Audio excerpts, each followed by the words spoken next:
Olá, meus amigos do YouTube. Nós trouxemos um pediatra sanitarista do Rio de Janeiro, o Dr. Daniel Becker, que vocês encontram nas redes sociais. Ele escreve sobre pediatria integral. Nós vamos falar com o Daniel sobre as grandes questões da primeira infância. Lembrando que a primeira infância vai até os 6 anos de idade. Daniel, então vamos começar com essas grandes questões da primeira infância, que é a falta de tempo que os pais têm hoje para cuidar dos filhos, como no passado, né? Os homens trabalham, as mulheres também. Sem dúvida.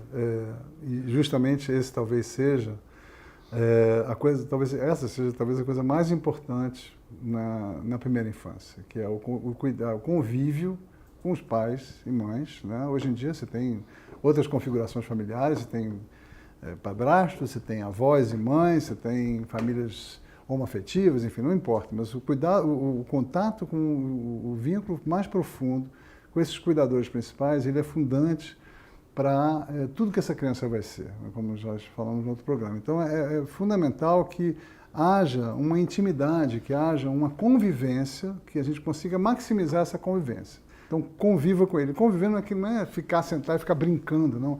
Acordar, escovar o dente, tomar café junto, levar para a escola, pegar na escola, conversar, contar uma história, isso é o bastante. E no fim de semana, sim, conviver mais, levar ele para uma área natural, para um parque, uma praça.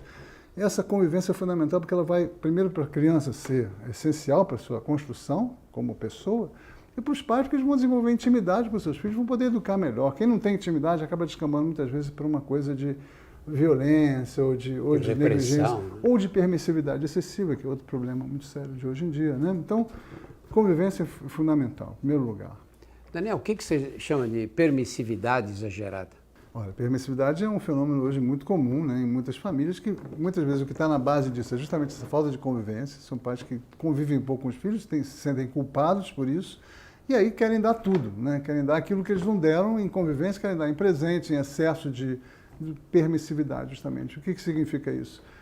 Impedir que uma criança se frustre, impedir que ela receba uma negativa. É claro que ela vai brigar, faz parte da tarefa dela dizer, eu quero, e você tem que dizer não, e esse não tem que ser final. É claro que pode haver diálogo, pode haver acolhimento, pode haver a criança participar das decisões, mas quem tem a última palavra são sempre os pais, é claro, né? A criança não pode decidir coisas, a gente vê no consultório isso, as pessoas contando que tem criança que decide o cardápio da família. A gente compra macarrão instantâneo e nuggets porque ele não quer comer legumes. Então ele define as compras, né? A gente não foi no parque, na praça que a gente tinha programado porque ele queria jogar videogame. Não tem sentido isso. Então a permissividade, ela acaba gerando um adulto frustrado, mal preparado para a vida. Por quê? É na infância que a gente tem que aprender a lidar com as pequenas frustrações, com os pequenos fracassos, as pequenas impossibilidades, né? A partir daí a gente vai criando a casca necessária para que a gente possa lidar com as grandes decepções, os grandes fracassos, as grandes frustrações que vão vir certamente na vida adulta, porque isso faz parte da vida adulta. Então, não ser permissivo excessivamente acaba não preparando um filho para a vida, e essas crianças muitas vezes são narcisistas, são mimadas, né? São adultos mimados, que a gente não precisa de adultos mimados na nossa sociedade hoje. A gente precisa de solidariedade, a gente precisa de gente preparada para a diversidade, né? Daniel, eu apanhei quando era criança e mais ou menos consegui tocar a vida para frente. E muita gente diz isso. Sabe? Agora as crianças fazem o que querem, no meu tempo apanhava, não acontecia nada. E você vê hoje até jovens ainda, casais, que não batem nos filhos, e os pais deles falam, uma palmada não faz mal para ninguém. Qual é a posição da ciência mesmo em relação às agressões que as crianças sofriam? Ótima pergunta, é muito importante falar disso. Eu diria que se você quer realmente estragar a vida de uma criança, use a violência, né? A violência é a forma mais rápida de você produzir uma criança infeliz, uma adolescente infeliz, um adulto infeliz. É claro que muitos sobrevivem, né? Tem pessoas que sobrevivem que são pessoas maravilhosas, excelentes, né? Depende do grau de violência também. A violência contínua, seja sob forma de espancamento físico, de gritarias, violência psicológica também conta. de abandono, de negligência, né? Isso gera o estresse tóxico que perturba, que atrasa e que danifica o desenvolvimento e a alma de uma criança, né? Uma pancadinha de vez em quando não tá indicado. Isso não é forma de educar, não vai ajudar a educar uma criança. Isso a ciência da educação demonstra isso claramente. Mas é claro que não é a mesma coisa que uma criança que é espancada cotidianamente. Eu gosto muito de uma frase que diz o seguinte, uma americana: em vez de criar adultos que sobreviveram à sua infância, é possível criar pessoas extraordinárias por causa da sua infância. Então, uma criança que vive uma infância com amor, com carinho. Claro, isso não implica em permissividade, isso não implica em deixar tudo, né? em proteger demais. É simplesmente orientar e educar sem violência. Ela pode chegar, ela tem muito mais chance, estatisticamente, de chegar a ser um adulto mais feliz, mais saudável do que uma criança que apanhou ou que sofreu diversas formas de violência na sua infância. E a chegada da internet, do celular, não ajudou nada, não, né? Pelo contrário, eu costumo dizer que a internet é o fator que mais complexificou a infância, o cuidado da infância hoje em dia. Isso na primeira infância é muito importante.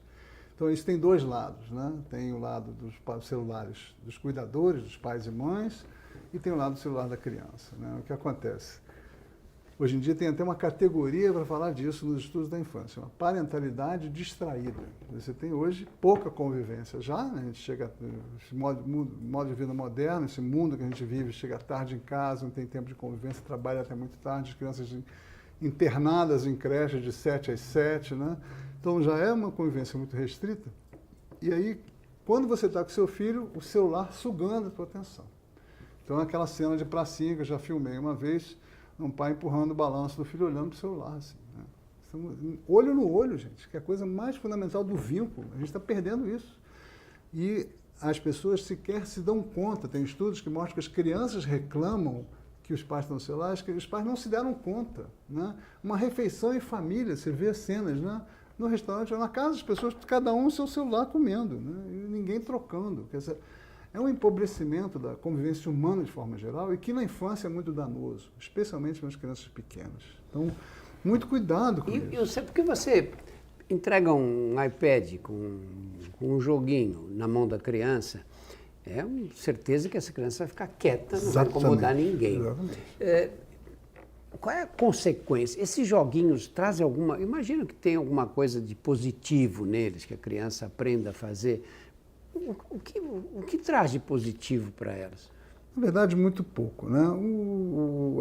Ninguém deve ser tecnofóbico, né? Claro que a tecnologia é a plataforma onde eles vão viver esse mundo, né? Daqui a pouco não tem nem mais celular, vai estar tudo aqui dentro já, o chip, né? A lente vai ser, a tela vai ser no olho, enfim. Eles vão viver esse mundo, é claro, mas isso não quer dizer que eles tenham que mergulhar nesse mundo tão precocemente, pior, tão permanentemente, né? Com a portabilidade dos aparelhos, a criança hoje em dia se percorre as ruas, você não vê criança mais olhando para a paisagem. A criança no celular o tempo todo, no tablet, no computador, em casa, videogame e tal. E realmente esse excesso do mergulho na tecnologia está causando muitos problemas. Então, desde os pequenininhos, o desenvolvimento da linguagem, isso são estudos, né? Nada disso é palpite. Já provocando atrasos de linguagem, né? Importantes, né? Tem uma síndrome, inclusive, para autista, né? Dificuldade realmente de se relacionar com o mundo, de se comunicar. Nós estamos vivendo aí, a primeira geração iPhone está hoje completando 13 anos, está adolescente, né? Foi a primeira tela clicável. Então, nós estamos chegando aí à adolescência, a primeira geração que conviveu o tempo todo da sua infância com o celular. E nós estamos vendo um enorme aumento de depressão, de pensamento de suicídio, de tentativa de suicídio e suicídio em crianças pré-adolescentes e adolescentes. É profundamente chocante o que está acontecendo. Então, crianças com a questão da saúde mental infantil está em deterioração plena. É claro que existem outros fatores, né? O confinamento, a falta de convívio com a natureza, a falta de convívio com os cuidadores, questões da escola, do mundo da escola também, mas certamente o excesso de tecnologia está provocando muito dano. Então a gente tem que limitar. Existem hoje vários manuais que ajudam os pais a conduzirem essa limitação. Eu sempre trabalho isso também com as famílias. E hoje em dia a Sociedade Brasileira de Pediatria tem 2 recursos excelentes, é só procurar, tecnologia e infância na internet, para ajudar os pais a regularem essa relação. Lembrando que eles também têm que, de vez em quando, largar o celular e olhar para os seus filhos. Pois, você cria filha com um exemplo, né? Não é com palavras. Né? E você tem uma visão pessimista dessa história toda aí, Daniel? Você acha que essa geração vai sofrer esses problemas assim, em profundidade mesmo? Isso vai afetar várias áreas do comportamento? Eu diria, Drauzio, que é difícil ser otimista hoje em dia em muitos aspectos, não só em relação à infância. Nós estamos enfrentando um mundo de transformações, estamos em transição, e justamente a internet é o grande elemento de transformação da humanidade em todos os níveis, na política, na conectividade, na tecnologia, nos avanços, enfim, ela tem aspectos muito positivos e muito negativos. Então, resta torcer para que os positivos vençam os negativos, né? O que eu acho que, em relação à terceira infância, a gente tem 3 grandes elementos que podem ajudar a transformar essa primeira infância e tornar essa geração uma geração de adultos melhores, de adultos bacanas, felizes, produtivos e saudáveis, né? Com caráter. O primeiro deles é um aspecto coletivo, que são as políticas de primeira infância. Então, hoje em dia, você tem muitas boas políticas públicas que estão já sendo testadas. A gente sabe hoje que o investimento na primeira infância é o investimento que mais rende socialmente, né? Tem economistas, hoje tem um economista que ganhou o Prêmio Nobel, ele fala em pré-distribuição de renda. Se você investe na primeira infância, você tem tantos resultados positivos em todos os domínios, você evita gastos com programas sociais, com prisão, com violência, com doença lá na frente. É o melhor investimento que existe. Isso é programas de amamentação, um programa muito legal que tem pipocado em várias cidades do país, que são programas de visitação domiciliar, através dos agentes do Saúde da Família, inclusive, visitando famílias para ajudá-las a cuidar melhor dos filhos, explicar que não se deve bater, como conviver, como conversar, como cuidar do desenvolvimento, como alimentar melhor, enfim. Visitação domiciliar, creches de boa qualidade, educação pré-escolar, um investimento maior em educação, enfim. Tem muitos programas legais que podem realmente mudar a infância. Basta a gente querer investir neles, porque a ciência já mostra evidências de que certos programas são muito efetivos. É claro que isso envolve também um cuidado maior com a violência contra a infância, né? A violência que está nas casas, que está na rua, que está na polícia, que está na violência urbana em geral, que também é muito grave. Daniel, eu lembro quando eu era moleque, eu nasci num bairro operário, eu tomava café da manhã para a rua jogar bola. Passava o dia inteiro. As crianças eram todas magrinhas, não tinha nenhuma criança obesa assim. E hoje nós estamos numa realidade nova em que grande parte das crianças são sedentárias e com excesso de peso. Como você vê esse futuro aí? Isso é uma questão seríssima, né? A gente está chegando em perto de 30% da população brasileira, da infância brasileira, no sobrepeso, 20% de obesidade. Estamos caminhando para ser o número 1 do mundo. Daqui a pouco vamos superar os Estados Unidos e México, que estão um pouco atrás, que estão um pouco à frente.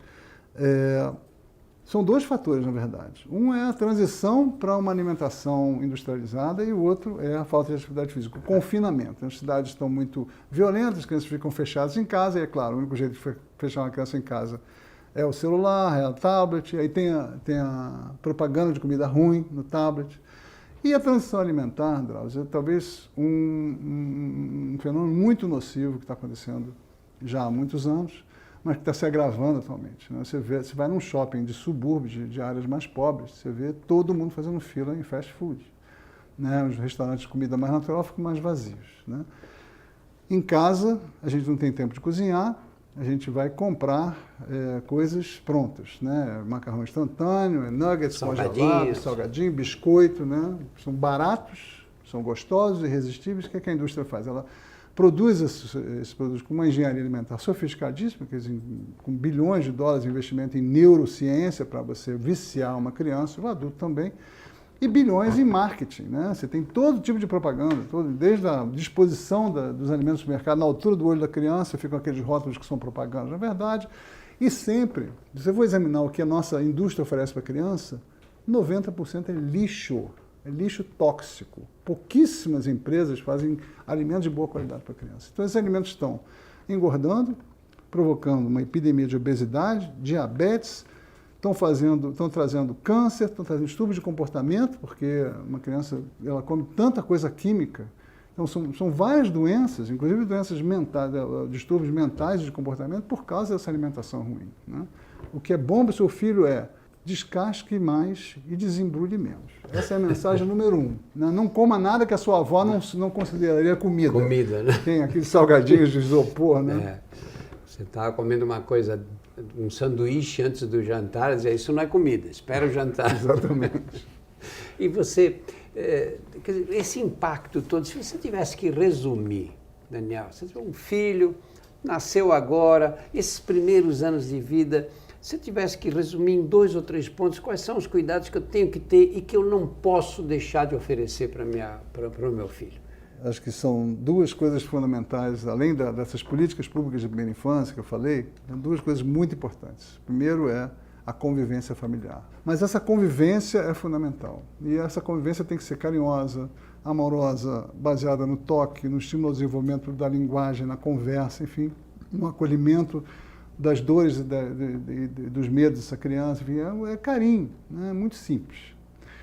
E a segunda coisa, que é a minha grande bandeira, na verdade, eu cunhei uma frase chamada criança já para fora, que é o convívio da criança com a natureza e o livre brincar. São os 2 elementos que eu diria que são essenciais para uma criança. Se você fechar os olhos e pedir para você, imagine uma criança saudável, ou um grupo de crianças saudáveis. Se for um bebê, você vai imaginar um bebê no colo da mãe. Se for uma criança maior, certamente você vai imaginar uma criança correndo num parque, na pracinha, brincando na pracinha.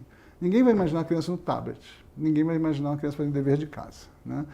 A gente tem que recuperar o valor do brincar. O brincar é a essência, é a linguagem fundamental da criança, tanto de expressão quanto de absorção do mundo. O brincar é o portal de composição de uma mente sadia, de um corpo sadio de uma criança. E a outra coisa é a natureza. A natureza traz benefícios incríveis para a saúde da criança, em todas as medidas de saúde mental, física, espiritual. Convida a criança a explorar, ela traz atividade física da melhor qualidade, funcional, ela dá foco, ela dá capacidade de curiosidade, ela combate os grandes males da infância, os grandes males atuais, TDAH, obesidade, problemas escolares, problemas de comportamento, tudo a natureza melhora. Os estudos sobre criança e natureza, sobre a saúde da criança, são inacreditáveis e cada vez saem mais.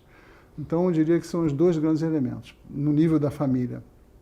Convivência, carinho, amor e levar a criança para brincar na rua, brincar na natureza. Isso também vai melhorar as nossas cidades, porque as crianças vão conviver mais, vão conhecer crianças de outros níveis sociais, de outras cores, de outras etnias. A gente vai poder integrar cidades mais humanizadas, mais brincantes, mais de convivência, cidades mais humanas. Daniel, muito obrigado. Queria agradecer essa sua disposição para nos dar esses ensinamentos todos. Imagina, eu que agradeço muito a oportunidade de estar aqui. É uma honra estar aqui conversando com você e eu espero que a gente possa estar junto em outras ocasiões. Muito obrigado.